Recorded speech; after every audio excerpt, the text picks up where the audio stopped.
D న్యూస్కు స్వాగతం. ఈరోజు వార్తలోని ముఖ్య అంశాలు. ప్రభుత్వ అనుమతి లేకుండా అక్రమంగా వైట్ క్వారీ నిర్వహిస్తున్న వారిపై అటవీశాఖ అధికారులు దాడులు నిర్వహించారు. ఆదివారం అటవీశాఖ అధికారులు తమకున్న సమాచారంతో దాడులు నిర్వహించారు.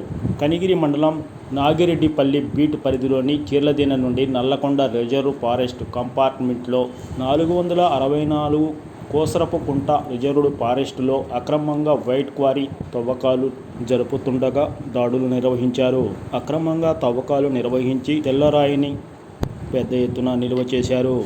ఈ దాడుల్లో ఎఫ్ఆర్ఓ నరసింహారావు ఆధ్వర్యంలో అక్రమ క్వారీ నిర్వాహకులపై దాడులు చేసి తెల్లరాయిని స్వాధీనం చేసుకున్నారు. అంతేకాకుండా అక్కడ అనుమతి లేని పొక్లీను ట్యాంకర్ను వారు స్వాధీనం చేసుకున్నారు.